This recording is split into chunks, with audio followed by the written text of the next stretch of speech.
মানুষের একটি সমস্যা আছে যে মানুষ সাফল্যকে মাপতে থাকেন, লক্ষ্যপ্রাপ্তিকে মাপতে থাকেন এবং তার তুলনা করতে থাকেন যে ও এত কিছু পেল আর আমি পেলাম না, ওর কাছে এত কিছু আছে কিন্তু আমার কাছে নেই। এই তুলনা করার জন্য ওনারা দুঃখী হয়ে পড়েন, নিরাশ হয়ে পড়েন। তাই আমি একটা প্রশ্ন করছি যে এটা কি উচিত?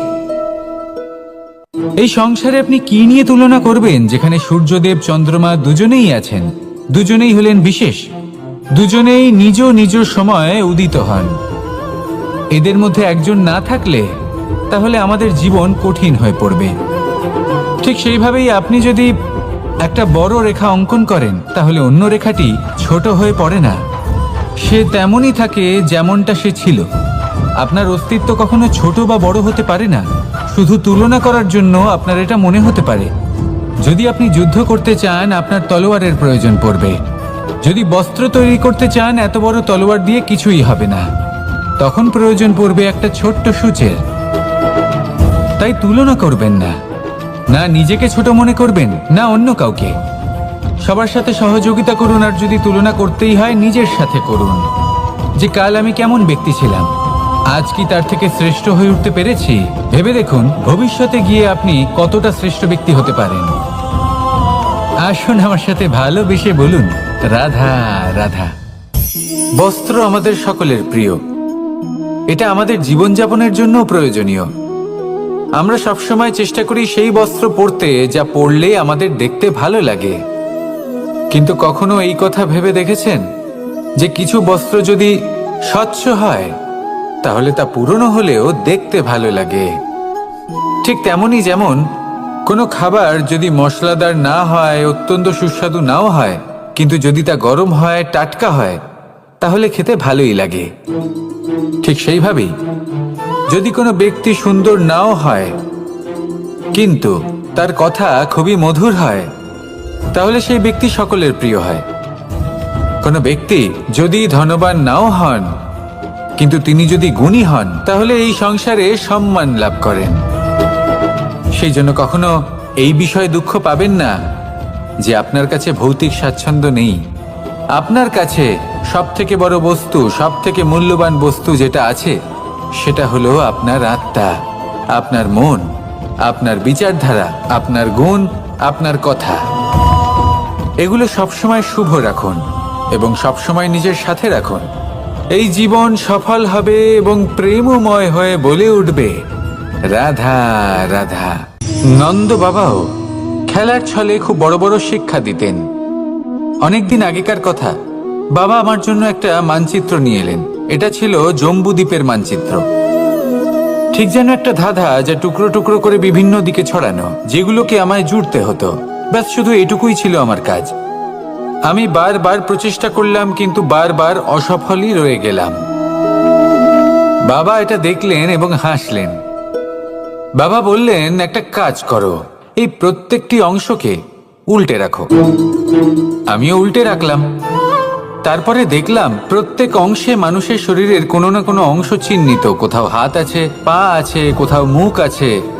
বাবা বললেন যে এবার এটা জুড়তে চেষ্টা করো। আমিও জুড়ে দিলাম। মানুষের মানচিত্র পূর্ণ হলো। এবার বাবা বললেন এটা উল্টে রাখো, মানচিত্র পূর্ণ আকার ধারণ করেছে। আমি বললাম ঠিক আছে। আমি উল্টে রাখলাম, দেখলাম জম্বুদ্বীপের মানচিত্র পূর্ণ হয়েছে। বাবা বললেন যদি দেশকে সফল করে তুলতে চাও, শক্তিশালী করতে চাও, স্থির বানাতে চাও, তাহলে সবার আগে দেশবাসীকে একত্রিত করতে শেখো। সকল সৈন্যগণ যখন একজোট হয়ে দাঁড়াবে তখন দেশের শক্তি আরো বেড়ে যাবে। শুধু তাই নয়, বাবা বললেন যদি ভালোবাসার সাথে জড়িয়ে পড়ো তাহলে পরমাত্মাও তোমার সামনে এসে দেখা দেবেন। তাহলে এটাই করুন আর আমার সাথে ভালোবেসে বলুন রাধা রাধা। ছোটবেলা থেকেই আমি গরু চড়িয়ে অভ্যস্ত, সেই জন্য সকলে আমাকে গোপাল নামে ডাকত। কিন্তু গোপাল হয়ে আমি একটা অমূল্য শিক্ষা লাভ করেছি। আমি দেখেছি যে গৌশালাতে অনেক বাছুরের মধ্যে একটি গাই তার নিজের বাছুরকে অবশ্যই চিনে ফেলে। যেখানে সমস্ত বাছুর একই রকম দেখতে এবং প্রত্যেকের স্বরও সমান, তারপরেও সকল বাছুরের মধ্যে নিজের বাছুরকে ঠিক চিনতে পেরে যায় এবং তার সাথেই থাকে। ঠিক এইরকমই কিছুটা হয় আমাদের কর্ম এবং তার কর্মফল। আপনি সবার মাঝে থেকেও কোনো কর্ম যদি করেন, সেই কর্মফল সবার মধ্যে আপনাকে চিনে ফেলবে এবং আপনার সাথেই থাকবে। তাই যখনই কর্ম করবেন ভেবে চিন্তে করবেন। কোনো কর্ম করার আগে একবার ভেবে দেখুন, তাহলে জীবনে বারংবার অনুতপ্ত হতে হবে না। কারণ বিষয়টা কিছুটা এরকম যে এই সংসারে আপনি কাল, কর্মফল এবং সময়, এই তিনের হাত থেকে কখনো লুকোতে পারবেন না, কখনো পালাতেও পারবেন না। আসুন আমার সাথে ভালোবেসে বলুন, রাধা রাধা। জন্ম এবং মৃত্যু, একটি হলো জীবনের সূত্রপাত, আরেকটি জীবনের সমাপ্তি। এটা হলো একটি চক্র এবং প্রত্যেক চক্রের মতোই এটাও যেখান থেকে শুরু হয় সেখানে এসেই সমাপ্ত হয়। অর্থাৎ প্রত্যেক ব্যক্তি যারা জন্ম নিয়েছেন তার জন্মের সাথে এটা সুনিশ্চিত হয়ে যায় যে তার মৃত্যু হলো অবশ্যম্ভাবী। এই সংসারে এমন কিছুই নেই যা চিরকালের মতো থেকে যায়। এবার এটা আমরা সবাই জানি। আমাদের কাছে যে জীবনটা আছে, যেটা আমরা যাপন করতে পারি, সেই সময়কালে আমরা কি করতে পারি সেটা গুরুত্বপূর্ণ। এমন কিছু করুন যার ফলে মৃত্যুর পরেও আপনি অমর হয়ে থাকবেন। আমাদের কথা, আমাদের কর্ম এই সংসারে প্রেরণা প্রদান করতে পারে। আর যদি আমরা প্রেরণা নাও জোগাতে পারি, তাও এই সন্তোষ বোধ যেন থাকে যে আমরা আমাদের জীবন ব্যর্থ হতে দিইনি। এই জীবন যাপন করার ইচ্ছেতেই আমরা সময় ব্যর্থ করে দিই। আর এই জীবনকে যাপন করার সর্বশ্রেষ্ঠ উপায় হলো এটাই যে কখন আমাদের মৃত্যু হবে, কিভাবে আমাদের মৃত্যু হবে, এই চিন্তা ত্যাগ করে যেন আমরা বর্তমানে বেঁচে থাকি, আজকে বেঁচে থাকি, আজকে দাঁড়িয়ে কর্ম করি এবং আজ যে সংকট সামনে তার সম্মুখীন হই। ভবিষ্যতের পথ নিজে থেকেই উন্মুক্ত হবে। আপনার জীবনে অনেক বড় বড় বিপদরূপী পাথর আসবে। সেই পাথরগুলিকে এতটাই দুর্বল করে দিন যাতে সেই পথ আপনি অগ্রসর হওয়ার পরে আপনার পেছন পেছন যে সেই পথ দিয়ে আসবেন তিনিও যেন সহজেই পাথর চূর্ণ করে সামনে অগ্রসর হতে পারেন। মনে রাখবেন, আপনার প্রচেষ্টারও একটা মাহাত্ম্য আছে। যদি আপনি কোনো কেল্লার শিখরে পতাকা উত্তোলন নাও করতে পারেন, তাহলেও আপনার প্রচেষ্টার যে মাহাত্ম্য তা কখনো কমে যাবে না। সেই জন্য প্রচেষ্টা করতে থাকুন আর আমার সাথে ভালোবেসে বলুন, রাধা রাধা। মানুষ সবসময় চায় যে তার জীবনে যেন কখনো কোনো সমস্যাই না আসে। সে চায় তার জীবন যেন শুধুমাত্র শান্তি এবং সুখের দ্বারা পূর্ণ থাকে। কিন্তু এই চাহিদা অনুচিত কিছু নয়। আমরা সবাই এটাই চাই যে জীবনে সুখ থাক, শান্তি থাক। কিন্তু এই কথা সবসময় মনে রাখবেন, যে সূর্য উদিত হন সংসারকে প্রকাশমান করেন, দুপুরবেলায় সংসারকে রৌদ্র প্রদান করেন, সন্ধেবেলায় তাকেও অস্ত যেতে হয়। এবার আমাদের জীবন চক্র কিছুটা এরকমই। কোনো কিছুই চিরকাল একরকম থাকে না। কখনো এই নদীকে দেখুন যা বয়ে চলেছে। এই নদী যা বয়ে চলেছে তার পথেও অনেক বিপদ আসে।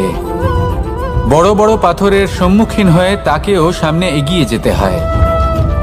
একটি পুকুর যা চারদিক থেকে ঘেরা, তার জীবনে কিন্তু কোনো সমস্যা নেই। কিন্তু এই সংসারে পুকুরের পুজো করা হয় না, পুজো করা হয় নদীকে।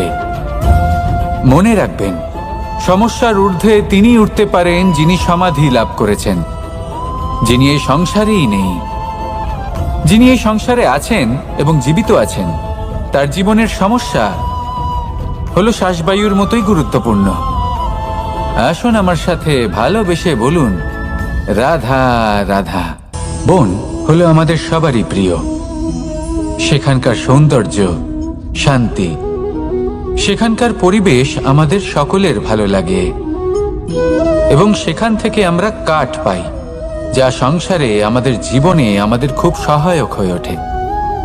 এর দ্বারা আমরা অনেক কিছুই প্রাপ্ত করতে পারি। অনেক বাদ্যযন্ত্র আমরা লাভ করতে পারি। এর অনেকভাবে প্রয়োগ সম্ভব।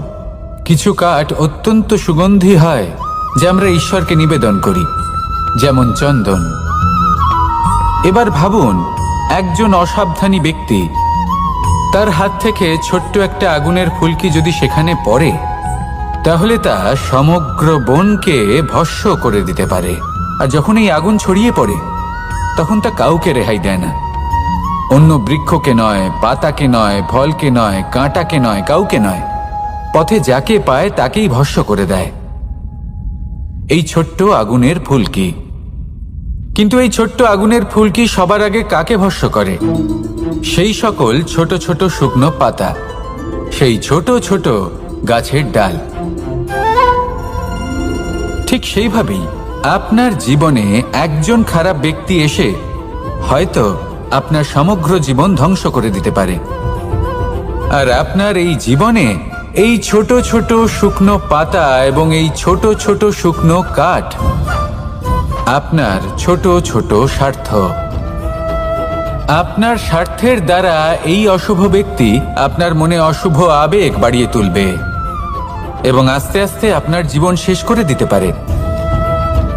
তাই মনে রাখবেন, এই জীবন অমূল্য। আপনি হলেন অমূল্য।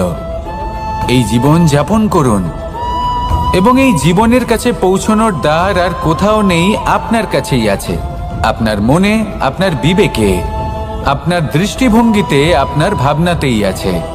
এই দ্বারকে খুলুন।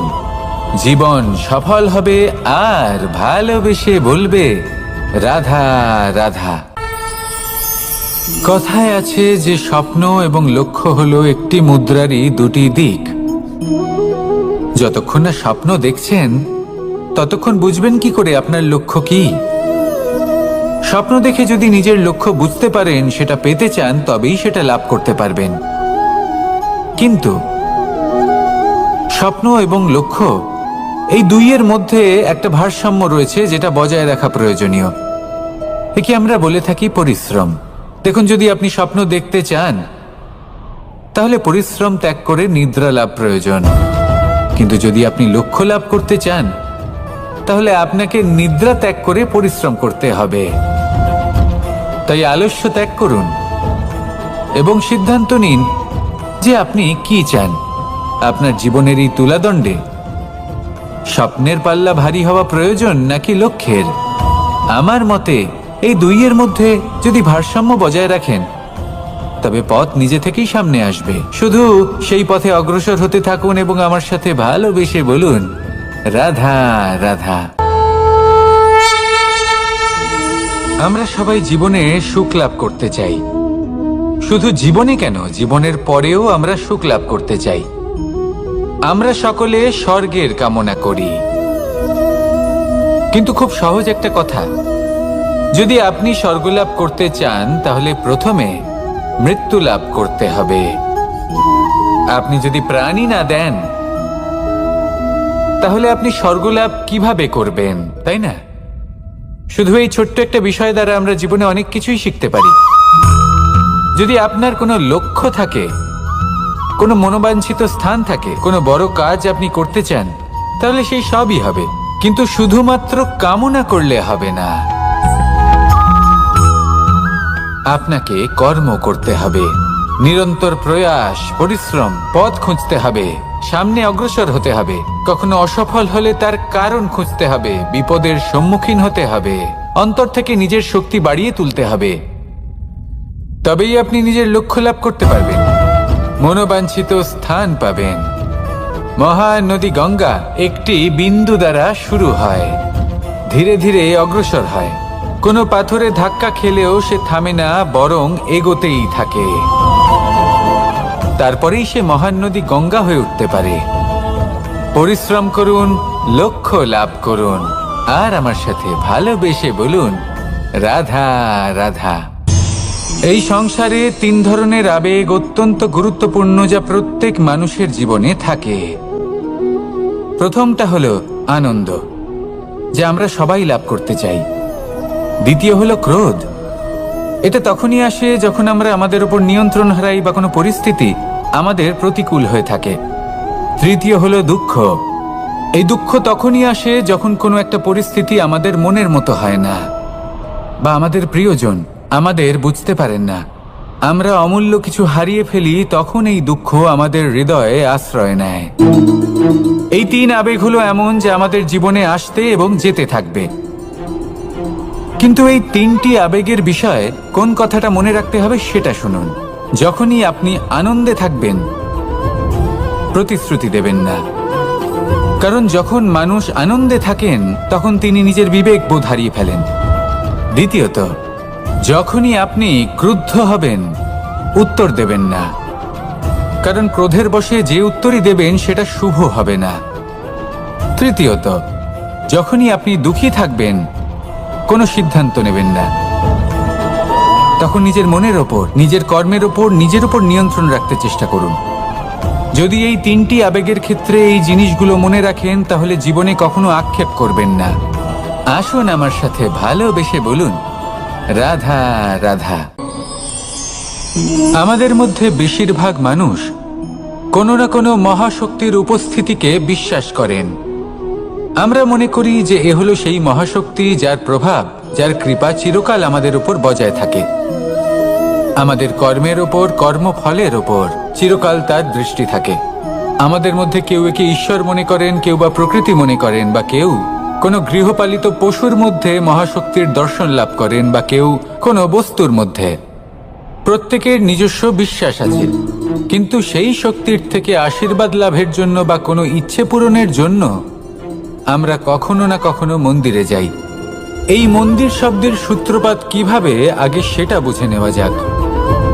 মন্দির এই শব্দের আরম্ভ হলো মনের দ্বারা, কিন্তু বেশিরভাগ মানুষ যখনই মন্দিরে যান কোনো ইচ্ছে পূরণের জন্য বা ইচ্ছে পূরণ হওয়ার পরে ধন্যবাদ দেওয়ার জন্য, তখন তিনি শুধুমাত্র শারীরিকভাবে সেখানে উপস্থিত থাকেন। তার মন তো সাংসারিক কাজের মধ্যেই ঘোরাফেরা করতে থাকে, তাই না?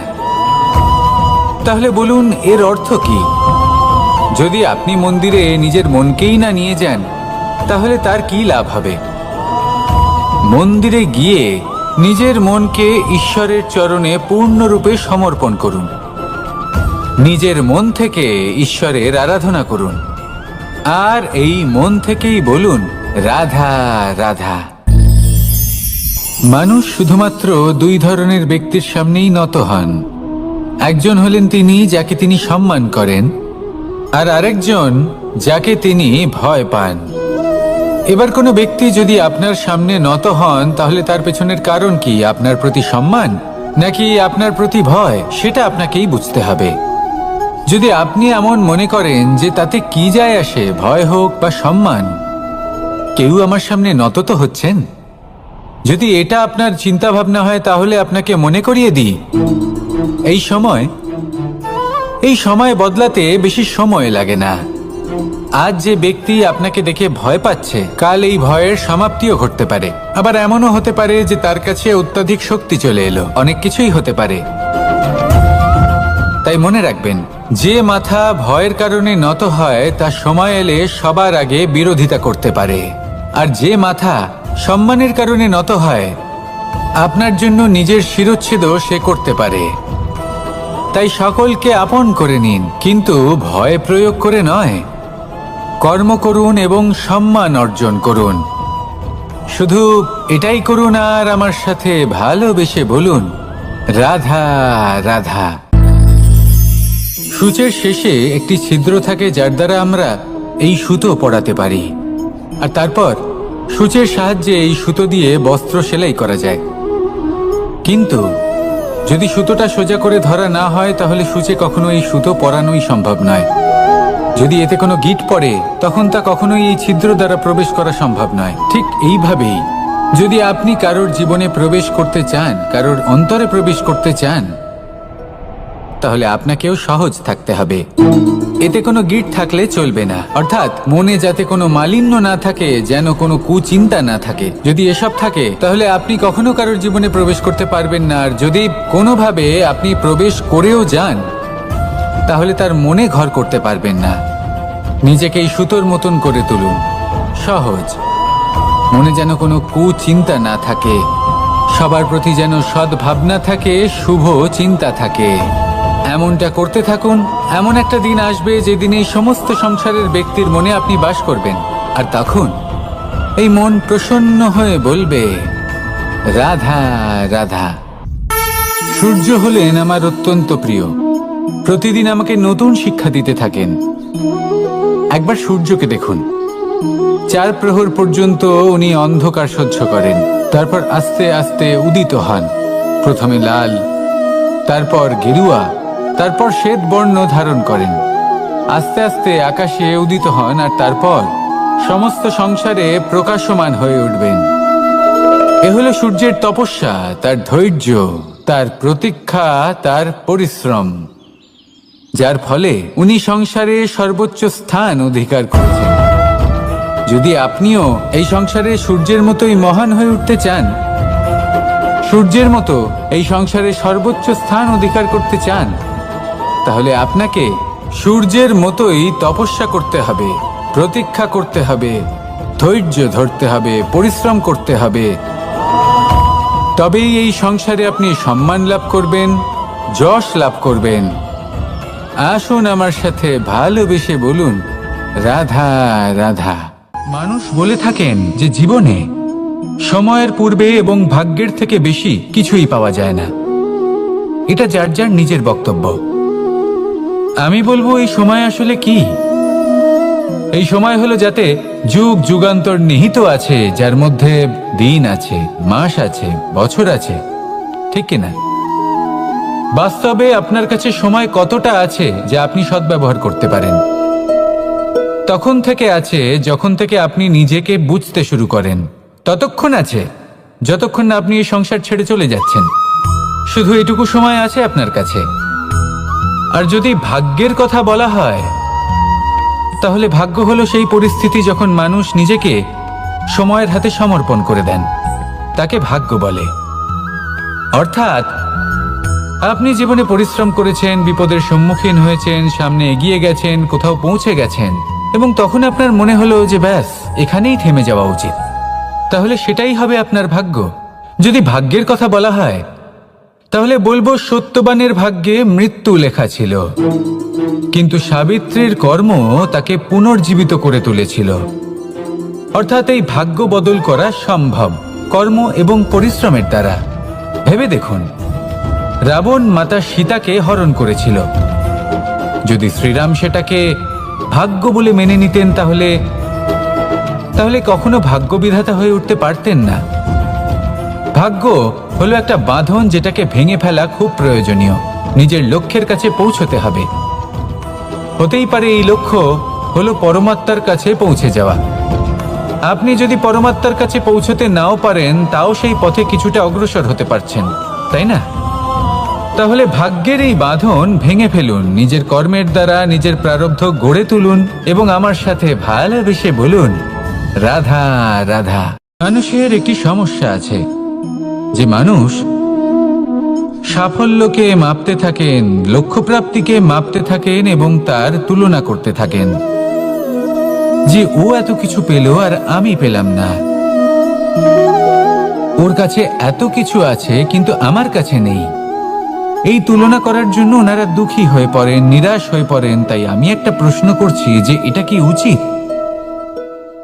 এই সংসারে আপনি কি নিয়ে তুলনা করবেন, যেখানে সূর্যদেব চন্দ্রমা দুজনেই আছেন, দুজনেই হলেন বিশেষ, দুজনেই নিজ নিজ সময়ে উদিত হন।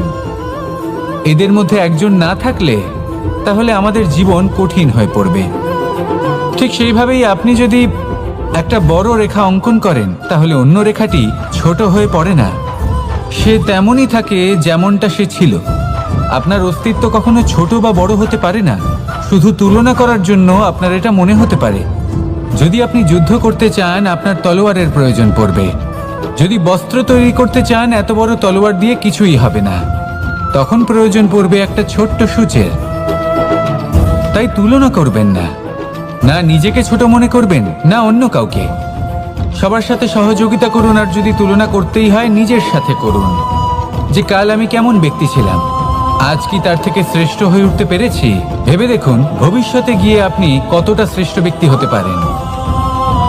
আসুন আমার সাথে ভালোবেসে বলুন, রাধা রাধা। বস্ত্র আমাদের সকলের প্রিয়, এটা আমাদের জীবনযাপনের জন্য প্রয়োজনীয়। আমরা সবসময় চেষ্টা করি সেই বস্ত্র পরতে যা পরলে আমাদের দেখতে ভালো লাগে। কিন্তু কখনো এই কথা ভেবে দেখেছেন যে কিছু বস্ত্র যদি স্বচ্ছ হয়, তাহলে তা পুরনো হলেও দেখতে ভালো লাগে। ঠিক তেমনি যেমন কোনো খাবার যদি মশলাদার না হয়, অত্যন্ত সুস্বাদু নাও হয়, কিন্তু যদি তা গরম হয়, টাটকা হয়, তাহলে খেতে ভালোই লাগে। ঠিক সেইভাবেই যদি কোনো ব্যক্তি সুন্দর নাও হয়, কিন্তু তার কথা খুবই মধুর হয়, তাহলে সেই ব্যক্তি সকলের প্রিয় হয়। কোনো ব্যক্তি যদি ধনবান নাও হন, কিন্তু তিনি যদি গুণী হন, তাহলে এই সংসারে সম্মান লাভ করেন। সেই জন্য কখনো এই বিষয়ে দুঃখ পাবেন না যে আপনার কাছে ভৌতিক স্বাচ্ছন্দ্য নেই। আপনার কাছে সব থেকে বড় বস্তু, সব থেকে মূল্যবান বস্তু যেটা আছে, সেটা হলো আপনার আত্মা, আপনার মন, আপনার বিচারধারা, আপনার গুণ, আপনার কথা। এগুলো সবসময় শুভ রাখুন এবং সবসময় নিজের সাথে রাখুন। এই জীবন সফল হবে এবং প্রেমময় হয়ে বলে উঠবে, রাধা রাধা। নন্দ বাবাও খেলার ছলে খুব বড় বড় শিক্ষা দিতেন। অনেকদিন আগেকার কথা, বাবা আমার জন্য একটা মানচিত্র নিয়ে এলেন। এটা ছিল জম্বুদ্বীপের মানচিত্র। ঠিক যেন একটা ধাঁধা, যা টুকরো টুকরো করে বিভিন্ন দিকে ছড়ানো, যেগুলোকে আমায় জুড়তে হতো। ব্যাস শুধু এটুকুই ছিল আমার কাজ। আমি বারবার প্রচেষ্টা করলাম, কিন্তু বারবার অসফলই রয়ে গেলাম। বাবা এটা দেখলেন এবং হাসলেন। বাবা বললেন, একটা কাজ করো, এই প্রত্যেকটি অংশকে উল্টে রাখো। আমিও উল্টে রাখলাম। তারপরে দেখলাম প্রত্যেক অংশে মানুষের শরীরের কোনো না কোনো অংশ চিহ্নিত। কোথাও হাত আছে, পা আছে, কোথাও মুখ আছে। বাবা বললেন যে এবার এটা জুড়তে চেষ্টা করো। আমিও জুড়ে দিলাম। মানুষের মানচিত্র পূর্ণ হলো। এবার বাবা বললেন, এটা উল্টে রাখো, মানচিত্র পূর্ণ আকার ধারণ করেছে। আমি বললাম, ঠিক আছে। আমি উল্টে রাখলাম। দেখলাম জম্বুদ্বীপের মানচিত্র পূর্ণ হয়েছে। বাবা বললেন, যদি দেশকে সফল করে তুলতে চাও, শক্তিশালী করতে চাও, স্থির বানাতে চাও, তাহলে সবার আগে দেশবাসীকে একত্রিত করতে শেখো।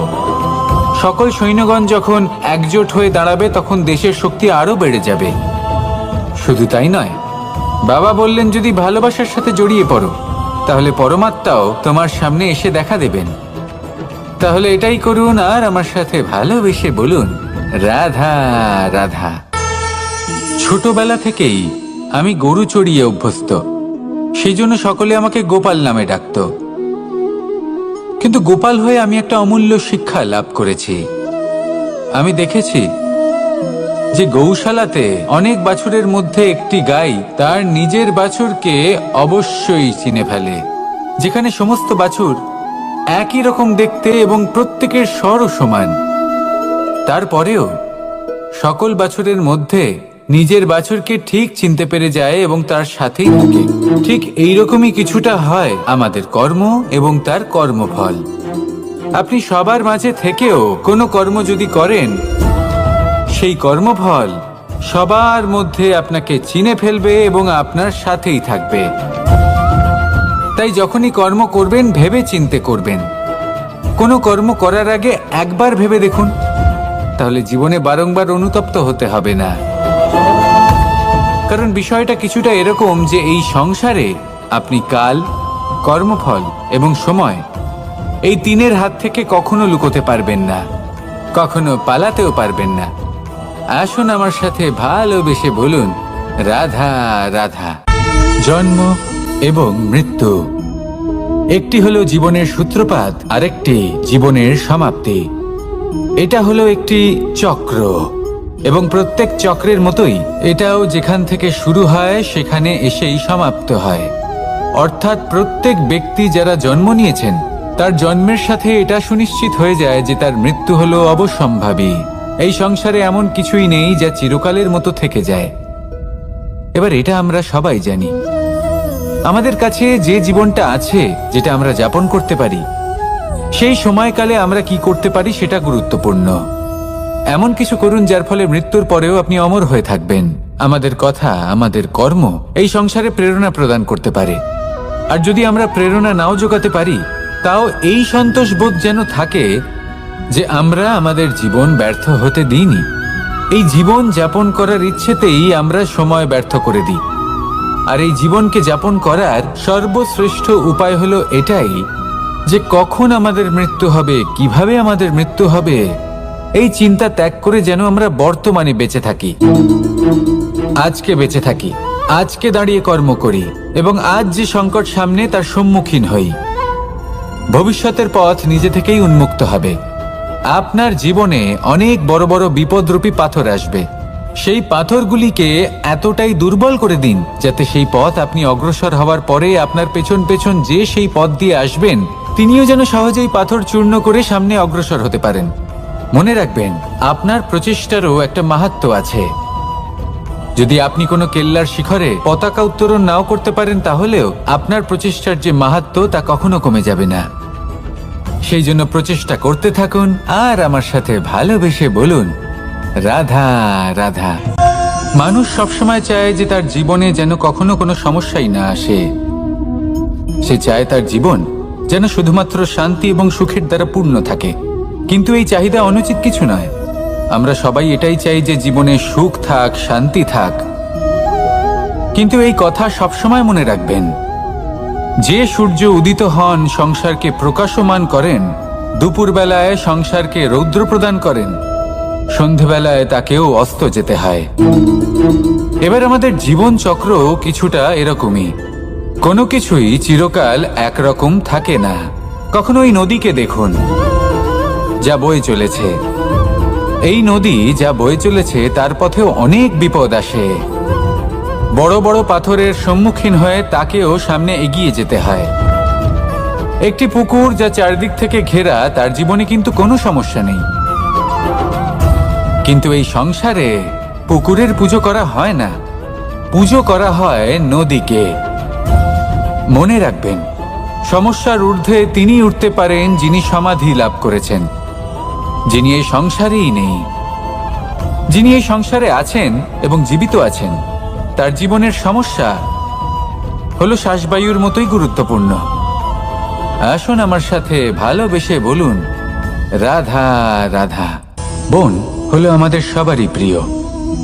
সেখানকার সৌন্দর্য, শান্তি, সেখানকার পরিবেশ আমাদের সকলের ভালো লাগে এবং সেখান থেকে আমরা কাঠ পাই, যা সংসারে আমাদের জীবনে আমাদের খুব সহায়ক হয়ে ওঠে।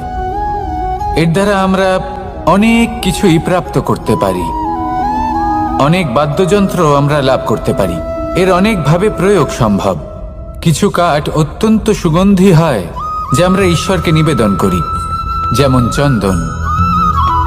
এবার ভাবুন, একজন অসাবধানী ব্যক্তি তার হাত থেকে ছোট্ট একটা আগুনের ফুলকি যদি সেখানে পড়ে, তাহলে তা সমগ্র বনকে ভস্ম করে দিতে পারে। আর যখন এই আগুন ছড়িয়ে পড়ে, তখন তা কাউকে রেহাই দেয় না। অন্য বৃক্ষকে নয়, পাতাকে নয়, ফলকে নয়, কাঁটাকে নয়, কাউকে নয়, পথে যাকে পায় তাকেই ভস্ম করে দেয়। এই ছোট্ট আগুনের ফুলকি। কিন্তু এই ছোট্ট আগুনের ফুলকি সবার আগে কাকে ভস্ম করে? সেই সকল ছোট ছোট শুকনো পাতা, সেই ছোট ছোট গাছের ডাল। ঠিক সেইভাবেই আপনার জীবনে একজন খারাপ ব্যক্তি এসে হয়তো আপনার সমগ্র জীবন ধ্বংস করে দিতে পারে। আর আপনার এই জীবনে এই ছোট ছোট শুকনো পাতা এবং এই ছোট ছোট শুকনো কাঠ আপনার ছোট ছোট স্বার্থ। আপনার স্বার্থের দ্বারা এই অশুভ ব্যক্তি আপনার মনে অশুভ আবেগ বাড়িয়ে তুলবে এবং আস্তে আস্তে আপনার জীবন শেষ করে দিতে পারে। তাই মনে রাখবেন, এই জীবন অমূল্য। আপনি হলেন অমূল্য। এই জীবন যাপন করুন এবং এই জীবনের কাছে পৌঁছানোর দ্বার আর কোথাও নেই, আপনার কাছেই আছে। আপনার মনে, আপনার বিবেকে, আপনার দৃষ্টিভঙ্গিতে, আপনার ভাবনাতেই আছে। এই দ্বারকে খুলুন। জীবন সফল হবে আর ভালোবেসে বলবে, রাধা রাধা। কথায় আছে যে স্বপ্ন এবং লক্ষ্য হলো একটি মুদ্রারই দুটি দিক। যতক্ষণ না স্বপ্ন দেখছেন ততক্ষণ বুঝবেন কি করে আপনার লক্ষ্য কি? স্বপ্ন দেখে যদি নিজের লক্ষ্য বুঝতে পারেন, সেটা পেতে চান, তবেই সেটা লাভ করতে পারবেন। কিন্তু স্বপ্ন এবং লক্ষ্য, এই দুইয়ের মধ্যে একটা ভারসাম্য রয়েছে যেটা বজায় রাখা প্রয়োজনীয়। একে আমরা বলে থাকি পরিশ্রম। দেখুন, যদি আপনি স্বপ্ন দেখতে চান তাহলে পরিশ্রম ত্যাগ করে নিদ্রা লাভ প্রয়োজন, কিন্তু যদি আপনি লক্ষ্য লাভ করতে চান তাহলে আপনাকে নিদ্রা ত্যাগ করে পরিশ্রম করতে হবে। তাই আলস্য ত্যাগ করুন এবং সিদ্ধান্ত নিন যে আপনি কি চান। আপনার জীবনের এই তুলাদণ্ডে স্বপ্নের পাল্লা ভারী হওয়া প্রয়োজন নাকি লক্ষ্যের?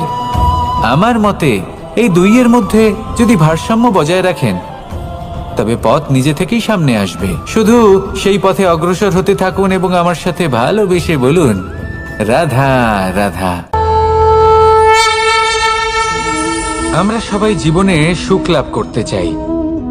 শুধু জীবনে কেন, জীবনের পরেও আমরা সুখ লাভ করতে চাই।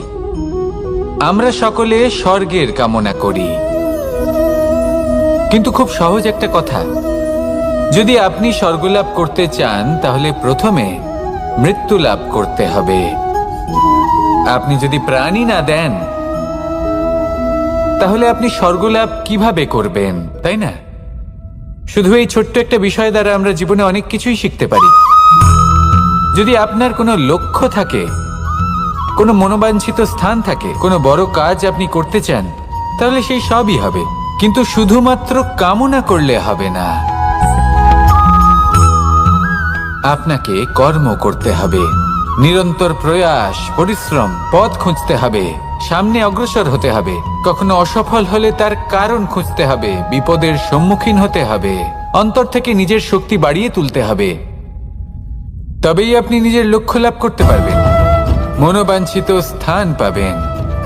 মহান নদী গঙ্গা একটি বিন্দু দ্বারা শুরু হয়, ধীরে ধীরে অগ্রসর হয়। কোনো পাথরে ধাক্কা খেলেও সে থামে না, বরং এগোতেই থাকে। তারপরেই সে মহান নদী গঙ্গা হয়ে উঠতে পারে। পরিশ্রম করুন, লক্ষ্য লাভ করুন, আর আমার সাথে ভালোবেসে বলুন, রাধা রাধা। এই সংসারে তিন ধরনের আবেগ অত্যন্ত গুরুত্বপূর্ণ, যা প্রত্যেক মানুষের জীবনে থাকে। প্রথমটা হলো আনন্দ, যা আমরা সবাই লাভ করতে চাই। দ্বিতীয় হলো ক্রোধ। এটা তখনই আসে যখন আমরা আমাদের উপর নিয়ন্ত্রণ হারাই বা কোনো পরিস্থিতি আমাদের প্রতিকূল হয়ে থাকে। তৃতীয় হলো দুঃখ। এই দুঃখ তখনই আসে যখন কোনো একটা পরিস্থিতি আমাদের মনের মতো হয় না, বা আমাদের প্রিয়জন আমাদের বুঝতে পারেন না, আমরা অমূল্য কিছু হারিয়ে ফেলি। তখন এই দুঃখ আমাদের হৃদয়ে আশ্রয় নেয়। এই তিন আবেগ হলো এমন যে আমাদের জীবনে আসতে এবং যেতে থাকবে। কিন্তু এই তিনটি আবেগের বিষয়ে কোন কথাটা মনে রাখতে হবে সেটা শুনুন। যখনই আপনি আনন্দে থাকবেন, প্রতিশ্রুতি দেবেন না, কারণ যখন মানুষ আনন্দে থাকেন তখন তিনি নিজের বিবেক বোধ হারিয়ে ফেলেন। দ্বিতীয়ত, যখনই আপনি ক্রুদ্ধ হবেন, উত্তর দেবেন না, কারণ ক্রোধের বশে যে উত্তরই দেবেন সেটা শুভ হবে না।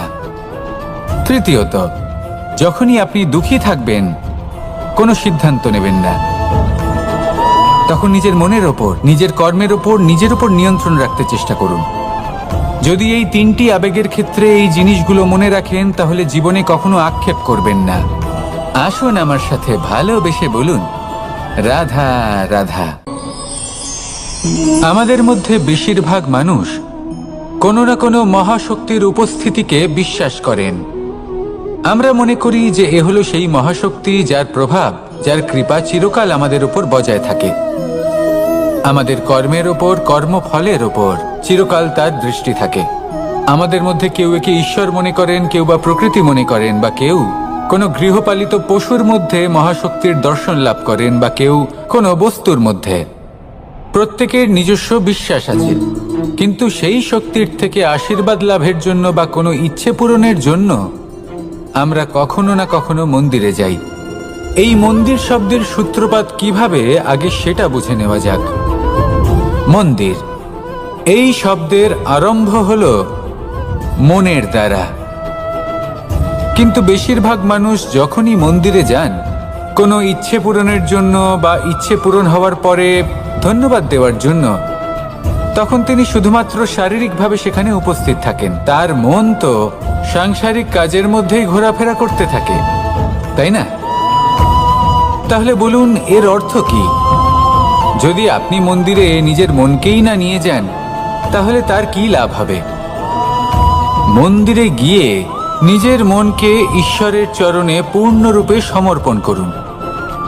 নিজের মন থেকে ঈশ্বরের আরাধনা করুন, আর এই মন থেকেই বলুন, রাধা রাধা।